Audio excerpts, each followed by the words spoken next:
आज की क्लास में हम शुरू करने जा रहे हैं ग्रामर को। तो ग्रामर में आज हम पढ़ेंगे आर्टिकल के बारे में। तो आर्टिकल के बारे में जानते हैं और आर्टिकल से प्रश्न को कैसे हल किया जाता है इसके बारे में भी हम सीखेंगे। तो चलो शुरू करते हैं क्लास को। तो यहाँ पे देखो, यहाँ पे आर्टिकल लिखा हुआ है। आर्टिकल कितने होते हैं? 3 होते हैं। A an the article, a an the 3 article होते हैं। और आर्टिकल के जो प्रकार है वो कितने हैं? 2 प्रकार के होते हैं। एक होता है इनडेफिनिट आर्टिकल और दूसरा होता है डेफिनिट आर्टिकल। इनडेफिनिट आर्टिकल को हम कहते हैं अनिश्चित आर्टिकल और डेफिनिट आर्टिकल को हिंदी में हम कहते हैं निश्चित आर्टिकल कहते हैं।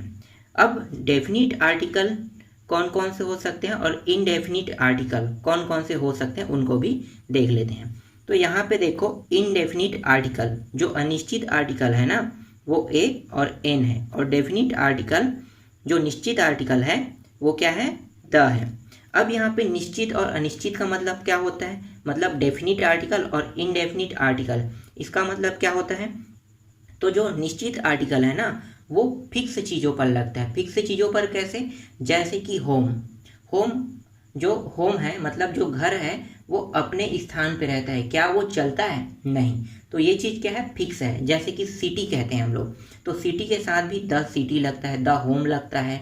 तो जो फिक्स चीज़ें हैं ना, उनके साथ द का प्रयोग होता है। और जो फिक्स नहीं है उनके साथ ए और एन का प्रयोग होता है। अब यहाँ पे जो फिक्स चीज़ें हैं उसके साथ तो द का प्रयोग हुआ है, लेकिन यहाँ पे जो फिक्स नहीं है उसके साथ ए और एन का प्रयोग हो रहा है। लेकिन अगर आप यहाँ पे ध्यान दो तो हम सिर्फ वहाँ पे ए का उपयोग करेंगे। एन का उपयोग जो है वो बहुत ही सिंपल है। एन का उपयोग कब किया जाता है? जब किसी शब्द में जो आगे का जो वर्ण है ना, वो अगर स्वर हो तभी आप एन का उपयोग करोगे। जो आगे का वर्ण है उस शब्द में स्वर नहीं है तो हम एन का उपयोग नहीं करेंगे। तो यही चीज़ जो है बहुत ही महत्वपूर्ण है। तो हिंदी के स्वर क्या क्या हो सकते हैं देख लो। तो देखो, यहाँ पे हिंदी के स्वर हैं अ, आ, ई, उ, ए, ओ, और ये री है। तो स्वर जो होते हैं वो 11 होते हैं। तो जब हम एन का उपयोग करेंगे तो एन का उपयोग तभी करेंगे जब उस शब्द में आगे अक्षर जो है वो हिंदी का स्वर होना चाहिए, तभी क्या होगा? वहाँ पे एन का उपयोग होगा। अगर आगे अक्षर हिंदी का स्वर नहीं है तो हम वहाँ पे एन का उपयोग नहीं करेंगे। ये बहुत ही महत्वपूर्ण पॉइंट है आर्टिकल को हल करने के लिए। तो आर्टिकल से जितने भी प्रश्न आते हैं ना, उसे इसी प्रकार से सोच के हल किया जाता है। अब चलो, अभी मैंने जो आपको बताया हूँ ना, वो सभी से रिलेटेड हम लोग कुछ प्रश्न देख लेते हैं। तो आगे बढ़ते हैं। तो यहाँ पे देखो, यहाँ पे पहला प्रश्न देख लेते हैं। पहला प्रश्न क्या है? He looks S stupid S Oval लिखा हुआ है, खाली स्थान ओवल। तो यहाँ पे इसे हम किस में लिखेंगे? हिंदी में लिखेंगे। तो लिख लो। तो ये हो गया ओवल। अब देखो यहाँ पे क्या लगा है? वर्ण। यहाँ पे ओ लगा है। ओ स्वर है कि व्यंजन? स्वर है। तो यहाँ पे क्या लगा सकते हैं? यहाँ पे हम एन का प्रयोग कर सकते हैं। तो यहाँ पे आ गया एन। समझ में आया पहला प्रश्न? अगर आगे का जो वर्ण है, अगर कोई शब्द है, यहाँ पे शब्द क्या है? ओवल शब्द है। और ओवल शब्द में वर्ण क्या है? ओ है। तो ओ जो वर्ण है वो स्वर है कि व्यंजन? स्वर है। तो स्वर है, इसीलिए यहाँ पे क्या लगा? एन लगा। इसी तरह से प्रश्नों को हल किया जाता है। और कुछ प्रश्न है उसको भी देख लेते हैं। तो यहाँ पे देखो, दूसरा प्रश्न देखते हैं। दूसरा प्रश्न क्या है? आई बॉथ खाली स्थान हॉर्स, उसके बाद फिर खाली स्थान है ऑक्स एंड खाली स्थान बफेलो। ठीक है। तो अब यहाँ पे देखते हैं 3 खाली स्थान है। इन खाली स्थानों में क्या क्या मान आ सकते हैं? तो यहाँ पे देखो, यहाँ पे हार्स है। हार्स जो है, यहाँ पे सबसे पहले आपको क्या करना है? पहले आपको हिंदी में लिखना है। पहले हिंदी में लिख लो। तो यहाँ पे लिखा हुआ है हॉर्स लिखा हुआ है। ठीक है। यहाँ पे क्या लिखा हुआ है? ऑक्स लिखा हुआ है। और यहाँ पे बफेलो। लो, ये रहा, हमने हिंदी में सभी को लिख लिए। ठीक है। अब यहाँ पे देखो, आगे का जो वर्ण है यहाँ पे, वो आगे के वर्ण क्या है? यहाँ पे ह का उपयोग हुआ है। ह स्वर्ण है कि व्यंजक है? ह जो है वो व्यंजक है। अगर व्यंजक है तो यहाँ पे एन का उपयोग नहीं होगा। तो ये क्लियर हो गया कि यहाँ पे एन का उपयोग नहीं होगा। तो क्या उपयोग हो सकता है? अब हमारे पास 2 ऑप्शन हैं। एक ए और एक द। अब ए का उपयोग किसके लिए होता है और द का उपयोग किसके लिए होता है? तो ए का उपयोग अनिश्चित चीज़ों के लिए होता है और द का उपयोग फिक्स चीज़ों के लिए होता है जो स्थिर रहता है। तो यहाँ पे जो हार्स है क्या वो स्थिर रहता है? ध्यान दो यहाँ पे, तो हार्स स्थिर नहीं रहता। हार्स जो है वो एक स्थान से दूसरे स्थान जा सकता है, इसीलिए यहाँ पे क्या उपयोग होगा? यहाँ पे ए का उपयोग होगा। अब यहाँ पे देखो, यहाँ पे लिखा है ऑक्स। यहाँ पे आगे के जो वर्ण है वो क्या है? आगे के जो वर्ण है यहाँ पे अ है। अ है, इसका मतलब क्या है? ये स्वर है, तो स्वर है तो यहाँ पे लगेगा एन लगेगा। अब आगे बढ़ते हैं, यहाँ पे क्या लिखा है? बफेलो लिखा है। तो आगे के इसके वर्ण क्या है? देखो, ब स्वर है कि व्यंजक है? तो ब जो है वो व्यंजक है। इसका मतलब ये है कि यहाँ पे एन का प्रयोग नहीं होगा। तो हमें तो तत्काल पता चल गया कि यहाँ पे एन का प्रयोग नहीं होगा। तो किसका प्रयोग होगा? यहाँ भी ए और द का प्रयोग हो सकता है। अब ए और द में किसका प्रयोग होगा इसे देख लेते हैं। तो यहाँ पे देखो, जो बफेलो है, ठीक है, वो एक स्थान से दूसरे स्थान जा सकता है कि नहीं? जा सकता है, इसलिए यहाँ पे क्या उपयोग होगा? यहाँ पे ए का उपयोग होगा। ए अनिश्चित चीज का उपयोग होगा। समझ में आया दूसरा प्रश्न? चलो आगे और प्रश्न दिए हो उनको भी हल कर लेते हैं। यहाँ पे देखो तीसरा प्रश्न को, तो तीसरा प्रश्न क्या है? द गाइड नॉस खालिस्तान वे। अब मैं यहाँ पे वे को हिंदी में लिख लेता हूँ। तो यहाँ पे हो गया वे, ठीक है। तो यहाँ पे क्या लिखा है मैंने? वे लिखा है। वे मतलब वह जो है वो स्वर है कि व्यंजक है? तो वह जो है वो व्यंजक है, इसका मतलब यहाँ पे एन का प्रयोग नहीं होगा। तो किस चीज़ का उपयोग होगा? यहाँ पे या तो ए का प्रयोग होगा या द का प्रयोग होगा। अब यहाँ पे ध्यान देंगे, वे का मतलब क्या होता है? वे का अर्थ होता है रास्ता। वे का अर्थ क्या होता है? रास्ता। तो रास्ता क्या अपने स्थान से चल के दूसरे स्थान जा सकता है? नहीं जा सकता। इसका मतलब क्या है? इसका मतलब यहाँ पे द का प्रयोग होगा। समझ में आ गया? क्या प्रयोग होगा? द का। निश्चित चीज है रास्ता, तो रास्ता के लिए हम द का प्रयोग करते हैं। चौथा प्रश्न देखते हैं। चौथा प्रश्न है, honest man speak Khalistan truth. तो ट्रूथ को सबसे पहले हम हिंदी में लिखेंगे, तो हिंदी में लिख लो। तो ये हो गया ट्रूथ। अब यहाँ पे देखो, ट जो है वो स्वर है कि व्यंजक है? तो ट जो है वो व्यंजक है, इसका मतलब यहाँ पे एन का प्रयोग तो होगा ही नहीं। फिक्स हो गया का एन का प्रयोग यहाँ पे नहीं होगा। अब यहाँ पे ए या द, दो का प्रयोग हो सकता है। ए का प्रयोग हो सकता है या फिर द का प्रयोग होगा। तो यहाँ पे ए का उपयोग हुआ है या द का, तो इसे भी पता कर लेते हैं। तो देखते हैं कि ट्रू जो है वो फिक्स चीज़ें हैं या नहीं। तो ट्रूथ जो है ना वो फिक्स चीज़ें है, इसका मतलब क्या है? सच होता है। तो सच्चाई जो है वो फिक्स चीज़ें हैं, तो इसके लिए क्या उपयोग होगा? इसके लिए द का उपयोग होगा। और ट्रूथ जो है वो भाव को प्रकट कर है, तो भाव को प्रकट करने वाले जो वस्तु जो है ना वो सब के सब क्या होंगे?